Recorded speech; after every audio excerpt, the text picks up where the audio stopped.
आइए हम सभी आज फिर से दहेज प्रथा के विषय पर कुछ चर्चा करें, बातें करें। मेरा कहना है कि दहेज प्रथा के विषय पर एक वीडियो मैंने निकाला है, उसे देख लेंगे। और दहेज प्रथा के विषय पर ही यह हमारा दूसरा वीडियो आप सबको भेजा जा रहा है।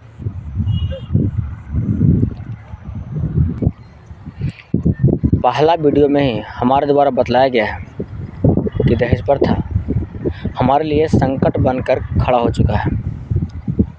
दहेज प्रथा को लेकर हम सभी संकटों का सामना कर रहे हैं, समस्या से जूझ रहे हैं। आइए समझें कि इससे आखिर राहत कैसे पाया जाए, छुटकारा कैसे पाया जाए, मुक्ति कैसे मिलेगा। आखिर ये दहेज प्रथा हमारे समाज से कब उठेगा, कब जाएगा।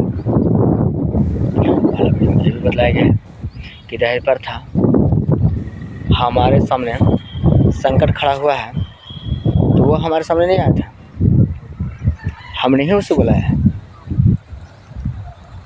वो संकट बनकर आज हमें ही झकझोर रहा है, सोचने समझने पर मजबूर किए हुए हैं, जबकि समाज का रस्म रिवाज भी निभानी है।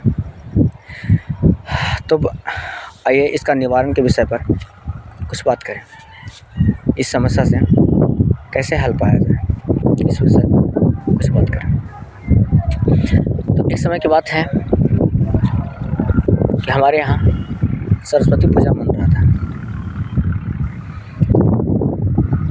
उसी बीच उन्हीं दिनों हमारे पास कोई शख्स आते हैं और उनका कहना है कि शराबबंदी का रैली आज निकला हुआ है, आपको उस रैली में शामिल होना है, चलना है। मैंने बोला नहीं, पूजा का भार हम पे दिया गया है, इसलिए आपने इस पूजा को छोड़कर नहीं जा सकते। यहाँ पे पूजा का जितना प्रक्रिया है, पूजा कैसे होगा, कैसे देखरेख करना है, सारा भार हम पे छोड़ा हुआ है। तो हम सरस्वती पूजा के कार्य में लगे हुए हैं, हम नहीं जा सकते हैं, किन्हीं और को लेकर चले जाइए।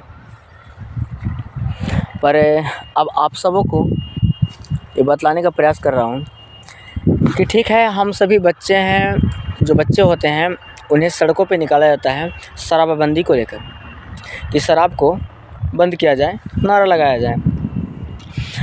लेकिन सवाल ये आता है, क्या ये बीमारी हम लोगों ने किया है, मतलब हम लोग इस बीमारी को लिए हैं? नहीं, इस बीमारी का लत हमारे गार्जियन को है, हम सभी बच्चों को नहीं। हम सभी बच्चे को नहीं, हमारे गार्जियन लोगों का है। और जब हम सड़कों पर रैली निकालेंगे तो क्या बतलाएंगे?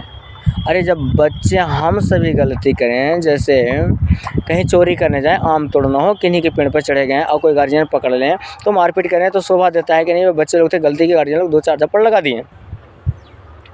या बैठक में 4 के बीच हम बच्चों को बेइज्जती किया जाए कि नहीं, आपका बच्चा देखिए आम तोड़ लिया, ये गलती किया, जामुन तोड़ लिया, वगैरह वगैरह। मतलब किस तरह का भी चोरी में हम लोग पकड़े जाएँ, छोटे छोटे बच्चे, तो उन लोगों को सज़ा दिया जाए तो शोभा देता है, बच्चों में सुधार हो।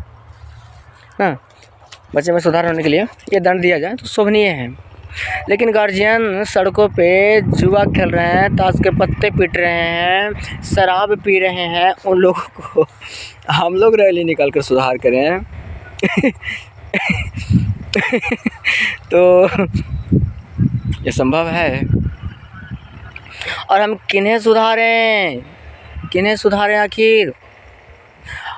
हमें बताया जाता है कि शराब पी रहे हैं, उनके बारे में कंप्लेन कीजिए, शिकायत कीजिए, उन्हें पकड़ कर ले जाया जाएगा। लेकिन सबसे बड़ी बात यह है कि पीने वाले कहीं और के नहीं, बल्कि हमारे समाज के, हमारे ही मेहमान, अपने खुद चचा, मामा, दादाजी, नाना जी, है ना, पिताजी, इस तरह के लोग हैं।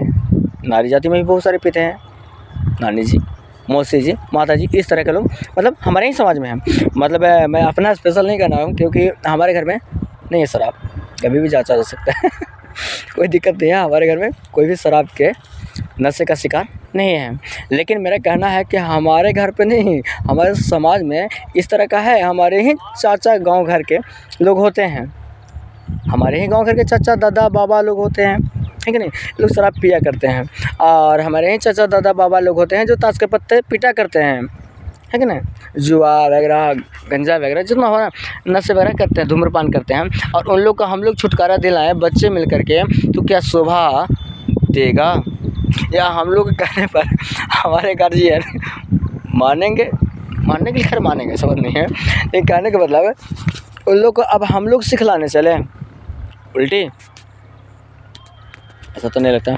ठीक उसी प्रकार से दहेज प्रथा की जो बात रहा है, पहला वीडियो में बताया गया कि दहेज प्रथा लोगों के लिए संकट हो सकता है, लेकिन जब हम उसके बारे में सुनते हैं तो हमें हंसी आता है।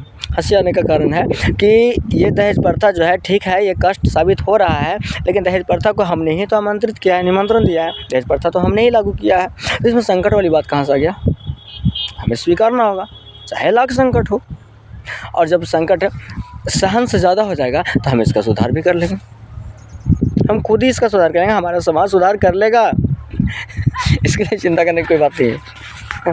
तो इसी विषय पर आता है कि दहेज प्रथा का जो कहते हैं हमारे समाज में संकट हो चला है, सहनीय नहीं है, मतलब सहन नहीं हो पा रहा है।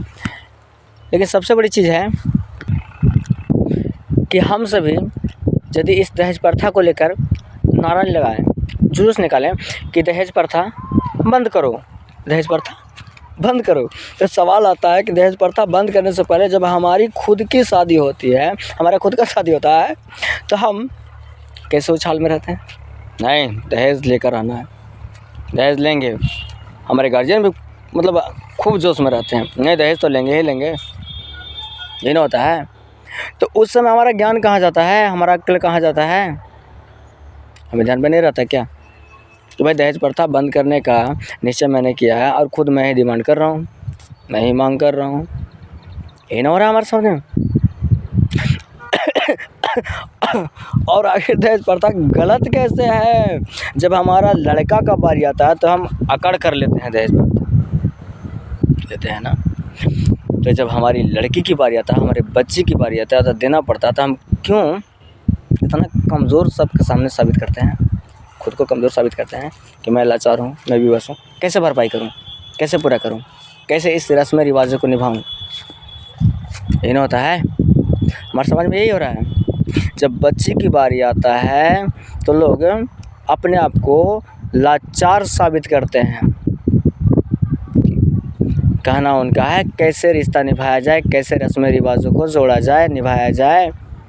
लेकिन जब किसी तरह अपने बच्ची को विदाई कर देते हैं, जैसे भी, इसके बाद जब खुद उन्हीं के बच्चा का बारी आता है, उन्हीं के लड़का का बारी आता है, तो वो इस चीज़ को क्यों नहीं समझने का प्रयास करते हैं कि जैसे हमें किसी ने सताया, हम जैसे तैसे अपने बच्चे को दूसरे के यहाँ परवरिश किए हैं, ठीक उसी प्रकार से हम अपना बच्चा को लेकर, मतलब बच्चा के लिए आने वाली बच्ची को लेकर जो इतना सताए हुए हैं, शायद उनके घर में कैसा गुजरता होगा। यदि इस बात को हम सभी समझने का प्रयास करें और हम सभी इस चीज़ को समझ जाए कि नहीं, जैसे हम दूसरे के बच्चे को लाते हैं, जैसे हमारे घर से बच्ची जाती है, हमारे घर से बच्ची जाती है, तो उस समय मेंटेनेंस करने में हमें बहुत बड़ा मतलब बहुत ज़्यादा संकटों का सामना करना पड़ता है, बहुत बड़ा समय मतलब बहुत ज़्यादा समस्या से जूझना पड़ता है। ठीक उसी प्रकार से जब हमारा बच्चा का शादी है, दूसरे के यहाँ मांग रहे हैं, मांग कर रहे हैं, डिमांड कर रहे हैं, शायद उन्हें भी इसी समस्या से जूझना पड़ रहा है। इसीलिए ऐसा करें कि ना तो हमारे बच्चा का बारी आए तो दहेज लें, ना तो उनकी बच्ची का बारी आए तो दहेज मांगे। ऐसा कुछ ना करें। यदि इस चीज़ को हम सभी मिलकर समझ जाएं तो शायद दहेज प्रथा खुद ब खुद बंद हो जाएगा, खुद ब खुद बंद हो जाएगा। और वैसे भी नहीं समझने के लिए तैयार है तो बंद तो होना ही है। जब ज़्यादा संकट आएगा, जब हम लोग भरपाई नहीं कर पाएंगे, खुद ही मेंटेनेंस कर लेंगे। आजकल ऐसा हो गया है, लोग नहीं भरपाई कर पा रहे हैं तो क्या कर रहे हैं, थोड़ा बहुत में काम चला ले रहे हैं, यही ना हो रहा है। वीडियो बहुत ज़्यादा लंबा हो रहा है। अच्छा लगे तो लाइक, सब्सक्राइब, कमेंट और फॉलो करें। अगले वीडियो में फिर से मिलते हैं। धन्यवाद।